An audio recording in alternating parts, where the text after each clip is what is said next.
প্রতি মুহূর্তে প্রতি কথায় আন্দোলন, রাস্তা বন্ধ, হরতাল নেই কিন্তু যানজট, মানুষের কষ্ট। ঢাকা শহরে যত মানুষ আছে ঢাকা শহরেই এই মানুষ জায়গা দিতে পারছে না। আবার ঢাকার বাইরে থেকে নিয়ে আসা হয়, বাংলাদেশের বিভিন্ন অঞ্চল থেকে নিয়ে আসা হয়। ঢাকাকে আরো আরো আরো কষ্টকর একটা শহরে পরিণত করা হয়। আজকে ছাত্র দলের একটা সমাবেশ গেছে, এনসিপির একটা সমাবেশ গেছে। ছাত্র দলের ওখানে বহু মানুষ হয়েছে, অনেকে বলছেন। আবার এনসিপির ওখানে নাকি 10 লক্ষ মানুষ আসার কথা ছিল। কত লক্ষ হয়েছে আমি এখান থেকে আর জানি না।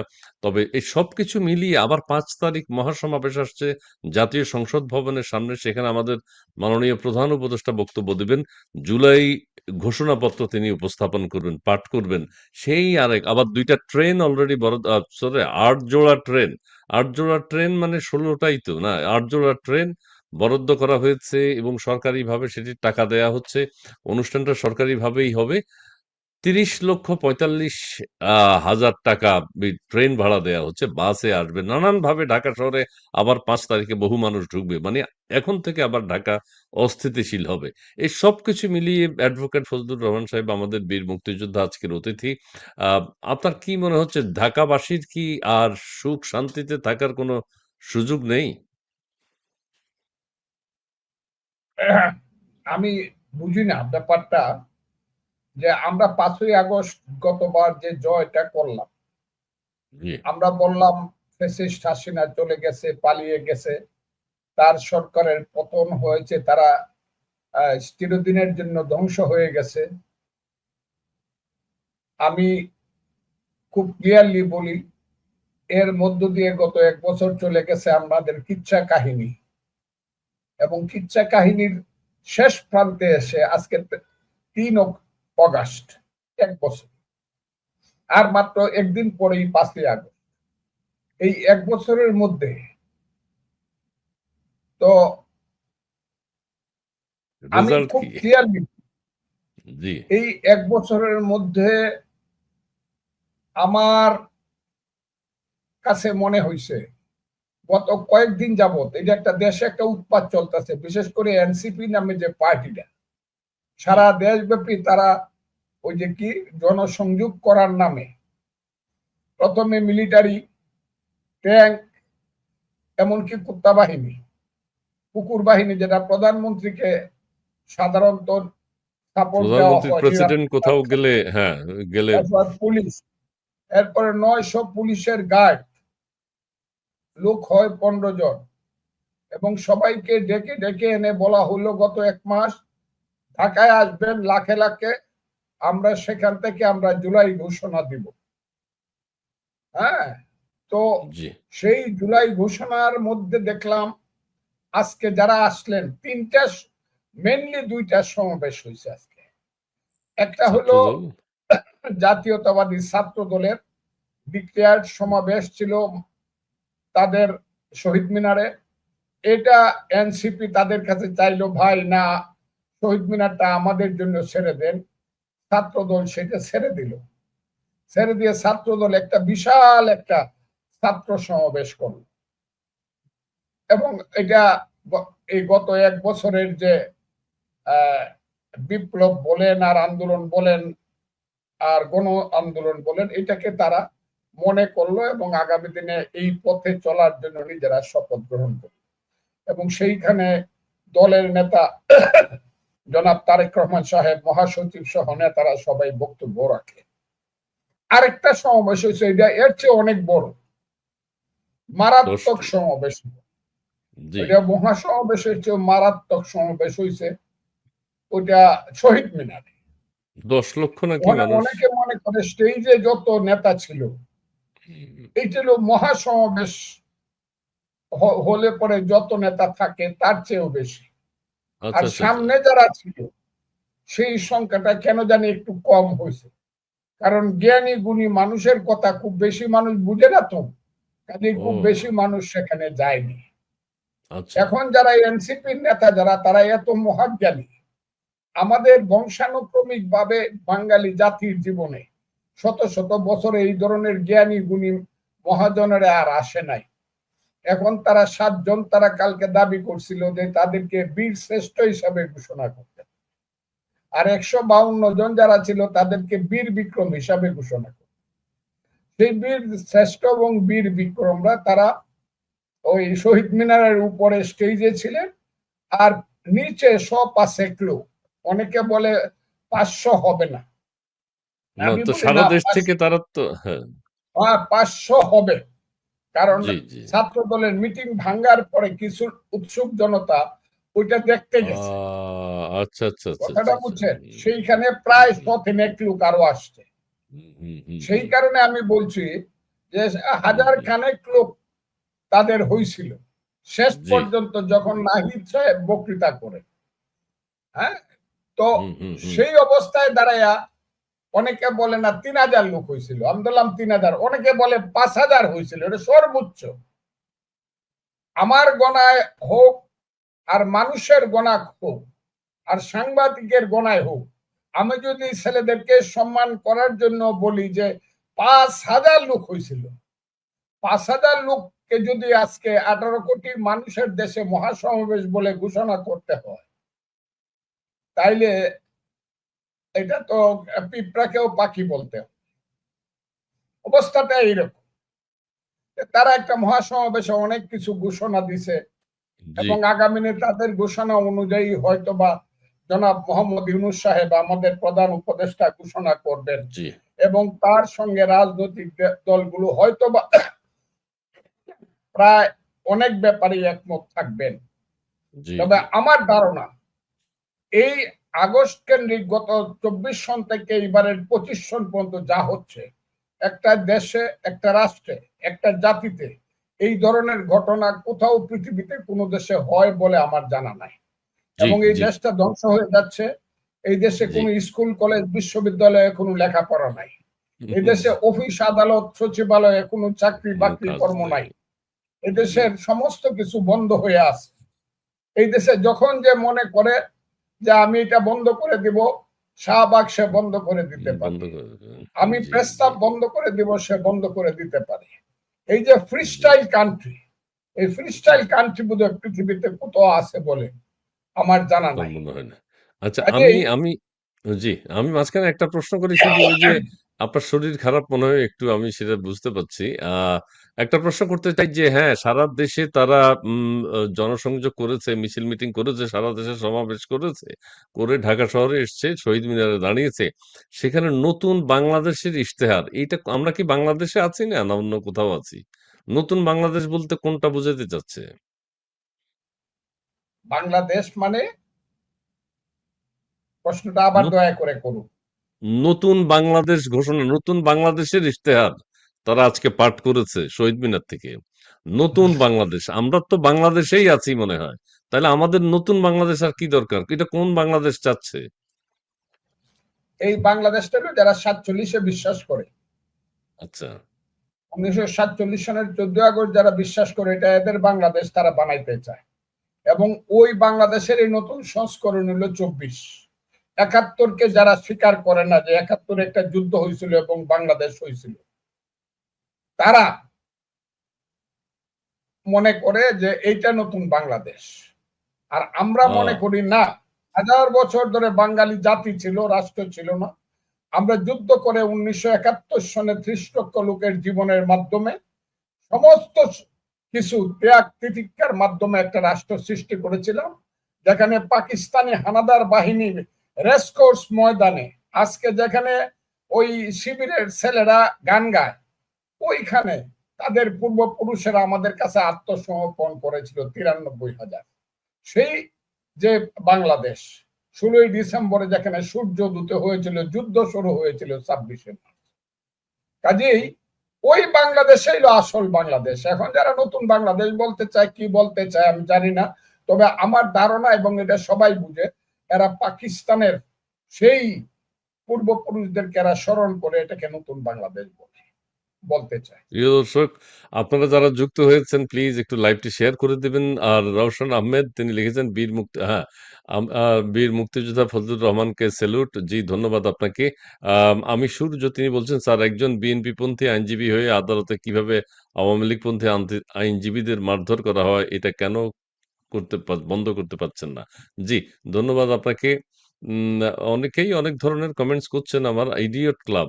মাই গড! ইসমাইল ভাই আপনার সাথে কথা বলতে চাই। জি, কেমন আছেন? জি, ভালো আছেন আশা করি। সহজ মিয়া তিনি বলছেন, "দেশের প্রয়োজনে মুক্তিযোদ্ধারা আবার এক হয়ে আন্দোলনের ডাক দেন। সাধারণ জনগণ আপনাদের সাথে আছে।" জি, ধন্যবাদ আপনাকে। মোহাম্মদ শফিউজ্জামান রানা, "ডক্টর ইউনূসকে আল্লাহ ক্ষমা করবে না।" জি, ধন্যবাদ আপনাকে। আমাদের ফাহিম এম.এ.এল আ "যতদিন রবে পদ্মা, মেঘনা, যমুনা বহমান ততদিন অমর তুমি শেখ মুজিবুর রহমান।" জি, ধন্যবাদ আপনাকে। রূপসী বাংলা, "হাইকোর্টে বিচারকরা জামিন দিচ্ছে না। এই বিষয়ে ফজলু ভাই কিছু বলবেন কিনা?" জি, ধন্যবাদ আপনাকে। ধানমন্ডি ৩২ ফজলু ভাইয়ের কাছে প্রশ্ন, "গত ১ বছরে বিএনপি কি রাজনৈতিকভাবে পথ হারিয়েছে? কি মনে করেন?" ধন্যবাদ আপনাকে। মোহাম্মদ সুজাত মানিক খন্দকার, অসংখ্য ধন্যবাদ খন্দকার ইসমাইল ভাইকে। আমার একজন পছন্দের মানুষ অ্যাডভোকেট ফজলুর রহমান সাহেব আমার সালাম নেবেন। জি, আপনাকে সালাম দিয়েছে। ধন্যবাদ আপনাকে। জেকলাইন, যা ঢাকাবাসী এটাই চেয়েছিল ৫ তারিখে, এখন সমস্যা কোথায়? জি, জি, ধন্যবাদ আপনাকে। তৈয়ব শুভ্র, "বাংলাদেশ এখন মৌলবাদীদের দখলে।" ধন্যবাদ আপনাকে। দেন বিডি, "মেধা না কোটা, মেধা এখন দেখছি কোটির বদলে আ আ কোটি রয়ে গেছে। মানে কোটা রয়ে গেছে।" জি, ওটাই ধন্যবাদ। ওটাই কোটাই। বাংলা, "আজকে এনসিপির মহাসমাবেশে শত, শত লোকের সমাগম হয়েছে।" শত, শত মহাসমাবেশে শত, শত লোক হয়েছে। ধন্যবাদ আপনাকে। উম যুবলীগ, "ইউনূসের বিদায় ঘণ্টা বেজে গেছে।" জি, ধন্যবাদ আপনাকে। সন্দীপ 24, আগেই ভালো ছিলাম, ইউনূস হটাও, দেশ বাঁচাও, শেখ হাসিনা আসবে, বাংলাদেশ আসবে।" জি, ধন্যবাদ আপনাকে।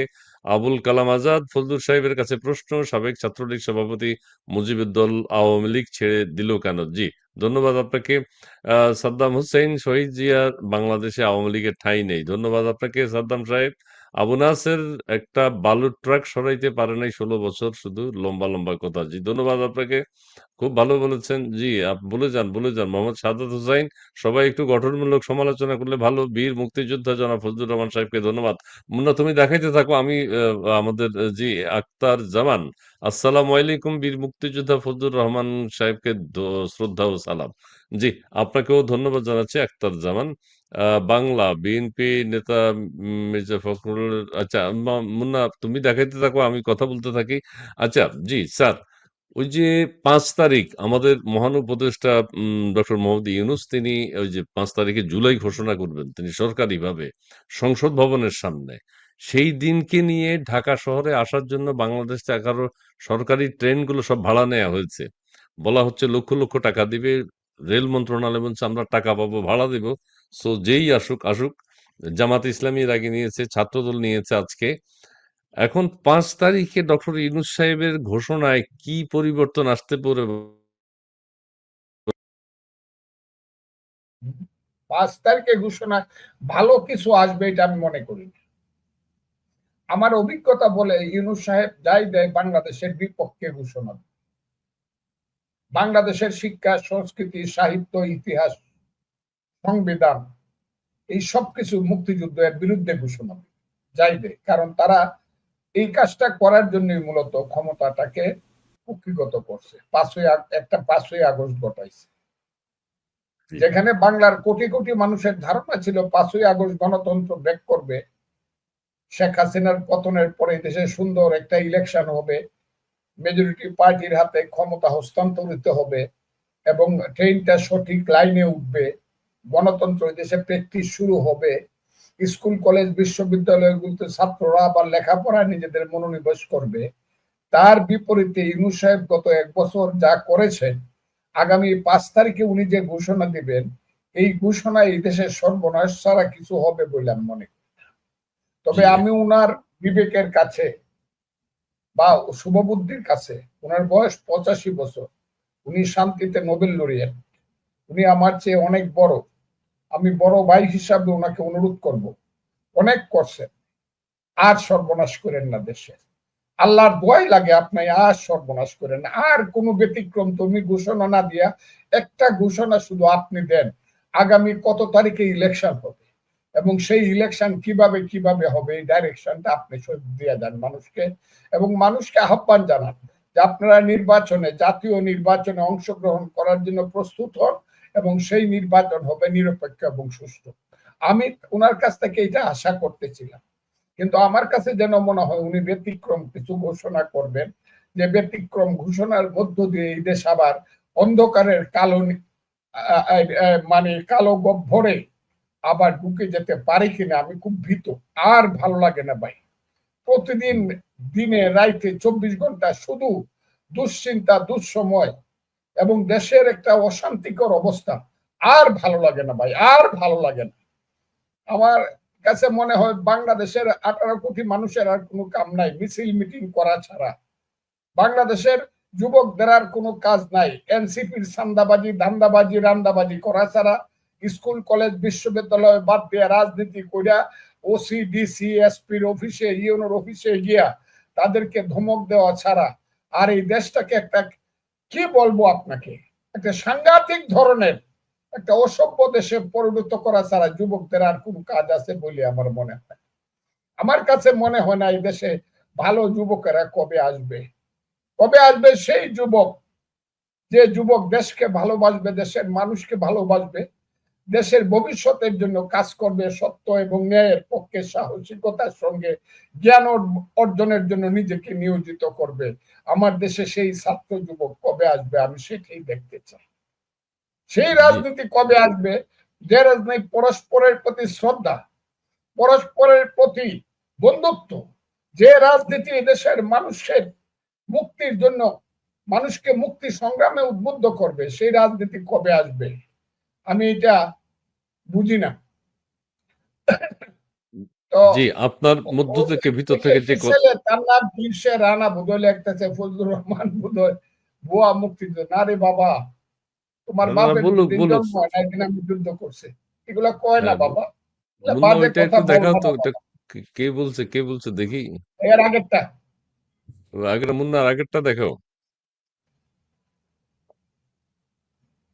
এই যে এটা শাহজালাল নামটা তো খুব সুন্দর, কিন্তু ওই যে, হ্যাঁ, বাবা মা যে শিক্ষা দিবে নিশ্চয়ই সেই শিক্ষা পাবেন, বাবা মার বদনাম করবেন না। হ্যাঁ, ভালো লেখা এই যে থাকতে ভুয়া ভালো কিছু মুক্তিযুদ্ধ, তা লিখবেন। না হলে এই ফজলুর যে রহমান মনের ভুয়া কথা। মুক্তিযোদ্ধা, আচ্ছা, মনের কে কথা। মনের কথা কইছো বাবা, এটা ঠিক না।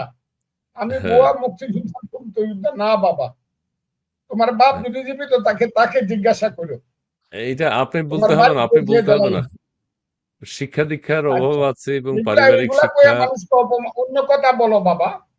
হ্যাঁ, হ্যাঁ, হ্যাঁ। সুন্দর কথা বললেন, সুন্দরভাবে কমেন্টস করার চেষ্টা করেন ভাইয়া। পড়াশোনা যদি করে থাকেন, মনে হয় এটা সব পড়াশোনা যদি করে থাকেন, ওই যে তাহলে সেইভাবে লেখার চেষ্টা করবেন। আমরাও সেটা পড়বো, পড়তেও ভালো লাগবে, হ্যাঁ? এগুলো করে না, করবেন না, এগুলো বলবেন না। ঠিক আছে? আচ্ছা, যাই হোক, এগুলো লোকে বলে এই যে এখন আমি যেটা বলতে চাই, আপনি যে কথাটি বলেছেন এটা খুবই ভালো লেগেছে, যে আর ভালো লাগে না। এটা কিন্তু অনেকের মনের কথা। আর ভালো লাগে না, বিশেষ করে ঢাকা মহানগরীর মানুষের তো মানে হৃদয়ে এটা গেঁথে গেছে যে এই কথাই তারা বলে, আর ভালো লাগে না। ঢাকা শহরের যানজট, ঢাকা শহরে মিছিল, মিটিং, সমাবেশ, মহাসমাবেশ কইরা ঢাকার বাইরে থেকে জনসংখ্যা এনে ঢাকা এমনিই তার জনসংখ্যার ভার সহ্য করতে পারছে না। তাছাড়া এখন আবার রেলগাড়ি ভাড়া করে লক্ষ লোক নাকি হাজির করা হবে সংসদ ভবনের সামনে মানিক মিয়া এভিনিউতে। এটি ডক্টর ইউনূস সাহেবের কাছে মানুষ আকাঙ্ক্ষা করে না, প্রত্যাশা করে না। আপনি যেটা বলেছেন, ডক্টর ইউনূস সাহেব দেশকে একটা সুস্থ শান্তির দিকে নিয়ে যেতে পারতেন, কিন্তু সেটির আচ্ছা, আপনার কাছে একটা, আপনি একজন সিনিয়র মানুষ, আপনি একজন বীর মুক্তিযোদ্ধা, অনেক গুণী মানুষ একজন, এবং সব সময়ের একজন সাহসী মানুষ, সব বয়সের একজন সাহসী মানুষ। আপনার কাছে একটু জানতে চাই, ডক্টর ইউনূস সাহেব এই 1 বছরে বাঙালি জাতির জন্য, বাংলাদেশের মানুষের জন্য ভালো কথা কি বলেছেন, আশার কথা কি বলেছেন? একটু আপনার কি মনে পড়ে কিছু? আমি গত 1 বছরে ভালো কথা শুনেছি বলে আমার খুব বেশি মনে হয়। কারণ ভালো কথাগুলো আসতে হবে এই দেশের প্রত্যেক এই এই দেশের মানুষ এবং এই দেশের সমাজে যারা শ্রেষ্ঠ মানুষ আছে তাদের মধ্য থেকে। এই দেশের শ্রেষ্ঠ মানুষ কারা? ঢাকা এর মধ্যে বেশিরভাগ এই বিশ্ববিদ্যালয়গুলোতে আমার মধ্যে মনে হয় শ্রেষ্ঠ মানুষ ছিল আগে। 1921 সনে যখন ঢাকা বিশ্ববিদ্যালয় প্রতিষ্ঠিত হয়, তারপরে আজকের 104 বছরে অনেক শ্রেষ্ঠ মানুষ ছিল। এখন আমার মনে হয় তারা মুখ লুকায়া বাঁচে, যদি কেউ থেকে থাকে। আসলে শ্রেষ্ঠ মানুষ নাই। আমি এর আগে 100 মানুষের কথা বলতে পারবো যারা বাংলার মহান সন্তান, কিন্তু আমি এখন একজনের কথাও বলতে পারবো। একজন মানুষও নাই, একজন রাষ্ট্রবিজ্ঞানী নাই, একজন সাহিত্যিক নাই, একজন ইকোনমিস্ট থাকলেও চুপ করে থাকে ভয়ে, একজন যদি সংস্কৃতি লাইনের প্রফেসর থাকে তার কোনো কথা নাই, কোন জ্ঞানী গুণী মানুষ সব চুপ করে আছে বাংলাদেশে, সব জায়গাতে। এক। 2 নম্বর হলো, আমি সুন্দর সমাজ গড়ার পথে আমি এই দেশের যুব শক্তি ছাত্র শক্তির একটা উত্থান দেখতে চেয়েছিলাম। সেই উত্থানটা 52 সনে হয়েছিল বাংলার ছাত্রদের। সে উত্থানটা 62, 64, 66, 69 হয়েছিল বাংলার ছাত্রদের। শ্রেষ্ঠ উত্থান হয়েছিল বাংলার ছাত্র যুবকদের 1971 সনে। সারা পৃথিবীর শ্রেষ্ঠ যুব শক্তি হিসাবে চিহ্নিত হয়েছিল পৃথিবীর কাছে। কিউবার যুবকেরা যেমন একদিন শ্রেষ্ঠ যুব শক্তি হিসাবে চিহ্নিত হয়েছিল, ভিয়েতনামের যুবকেরা, ছাত্র যুবকেরা যেমন একদিন শ্রেষ্ঠ মানুষ হিসেবে পৃথিবীতে চিহ্নিত হয়েছিল। ইতিহাসে এর আরেক নাম ভিয়েতনাম। সেই আমি মনে করেছিলাম 5ই আগস্টের পর থেকে নতুন ভাবে বাংলাদেশের ছাত্র যুবকরা শুরু করবে। সেই ছাত্র যুবকরা শুরু করার পথে পথ দেখাবে কারা? তাদের নেতারা, যারা তাদেরকে ঘর থেকে বের করে রাস্তায় নিয়ে গিয়েছিল, যারা একটা মেয়েকে রাত্র 12টা, 1টা, 2টা, 3টার সময় রাজপথে দাঁড়া করে রেখে স্লোগান দেওয়াইছিল, ওটা না মেধা মেধা মেধা। যারা স্লোগান দিয়েছিল 1 দফায় 1 দাবি, ওই মেয়েটা হাসিনা তুই কবে দাবি, ওই মেয়েটা যে পুলিশের সামনে দাঁড়ায় বলেছিল গুলি করে মারেন, আপনার তো স্বৈরাচারের দোষর, বাবাকে বলে আসছি আমার লাশটা যদি ঢাকা বিশ্ববিদ্যালয়ে পড়ে থাকে হাসিনার পতনের আগে তুমি আমার লাশটা আনবা না। ওই মেয়েটার চেহারা আর আমি এখন দেখি না। ওই যে বিশ্ববিদ্যালয়ের বাইরে, ঢাকা বিশ্ববিদ্যালয়ের বাইরে ওই যে নতুন নতুন যে কলেজ বিশ্ববিদ্যালয় গুলো, যেগুলোকে আমরা বেসরকারি বলি, ওই যে নর্থ সাউথ বলেন, ইস্ট ওয়েস্ট বলেন, ব্র্যাক বলেন, ঢাকা কলেজ বলেন, নটরডেম কলেজ বলেন, কমার্স কলেজ বলেন, সেই ছেলেদের সেই সুন্দর সুন্দর মুখগুলা আমার সেই সুন্দর সন্তানদের মুখগুলো আর আমি দেখি না। আমি দেখতে চেয়েছিলাম এই সন্তানেরা সুন্দর স্লোগান দিচ্ছে, লেখা চাই, পড়া চাই, বাঁচার মতো বাঁচতে চাই, শিক্ষা চাই, চাকরি চাই, হ্যাঁ, মা বাবার মুখে ভাত দিতে চাই। আমি স্লোগান শুনতে চেয়েছিলাম তাদের মুখে, বিশ্ববিদ্যালয়ে যেতে চাই, জ্ঞানের অন্বেষণ করতে চাই, কিন্তু আমি তাদের মুখে শুনলাম কি 1 2 3 4 এদের স্লোগানের ভাষা। আমি এদের মুখে বিশ্ববিদ্যালয়, ওই যে ইকসু যেটাকে বলা হয় বিশ্বের শ্রেষ্ঠ বিশ্ববিদ্যালয়ের সাথে আমার বাংলার একটা বিশ্ববিদ্যালয়ে কন্টেস্ট করে, বুয়েট, সেই বুয়েটের ছেলেরা দেখলাম স্লোগান দিল গাছের ডালে কাউয়া। সেই ছেলেরা স্লোগান দিল আমার ভাইয়ের রক্ত লাল, তারেক রহমান অমুক অমুক। এদের স্লোগান শুনে আমার মনে হলো আল্লাহ আমাকে তুমি এই পৃথিবীতে কেন রাখছো? ওরা ওদের বাবার সামনে গিয়ে কেমনে রাতের বেলায় দাঁড়ায় এই স্লোগানটা দিয়া? এদের কি মা নাই? এদের কি বোন নাই? এদের আমি কে বলবো? এরা সুন্দর স্লোগান নাই এদের কাছে? আমরা যে এদের পূর্বপুরুষ ছিলাম, আমরা কি সুন্দর সুন্দর স্লোগান দেই নাই? হ্যাঁ, রক্তের বন্যায় ভেসে যাবে অন্যায়, আমরা কি স্লোগান দেই নাই? ওই এরশাদ তুই গদি ছাড়, গদি নয় তোর বাপ দাদা, সামরিক জান্তা বেড়াকে যাও, গণতন্ত্র ফিরিয়ে দাও, আমরা কি স্লোগান দেই না? দিছি না? তোমরা স্লোগান দিলা কি গাছের ডালে কাউয়া, আমার ভাই অমুক তমুক। আমি খুব হতাশ হয়েছি। তারপরে আমি আশা করব আমার সন্তানেরা ভালো হবে। কিন্তু ঢাকা বিশ্ববিদ্যালয় যারা দখল করে রাখছে, এদেরকে খারাপ ভালো আমি কিছু বলবো না, এরা এই সমাজের এই যুগের উপযুক্ত ছেলে পেলে না। এরাই ঢাকা বিশ্ব যে কোনো কারণেই দখল করে রাখছে। কারণ আমাদের দেশটা এখন হয়ে গেছে ওই যে আমি বলি শাহ আব্দুল করিমের গান, আগে কি সুন্দর দিন কাটাইতাম, মানুষ ছিল সরল, ছিল ধর্মবোধ, এখন সবাই পাগল বড়লোক হইতাম। ঢাকা বিশ্ববিদ্যালয় যারা দখল, ওই যে ইসলামী ছাত্র শিবির খুব ভালো সংগঠন, এই কারণে ভালো সংগঠন হয়েছে, এদের কারো লেখাপড়া করতে ক্লাস 1 থেকে অনার্স পর্যন্ত বা ওই রিসার্চ পর্যন্ত কোনো টাকা পয়সা লাগে না, বরং উল্টা তারা ছাত্র শিবির যারা করে তারা বাড়িতে মা বাবাকে টাকা পাঠাইতে পারে। সেই টাকা এদের কোত্থেকে আসে?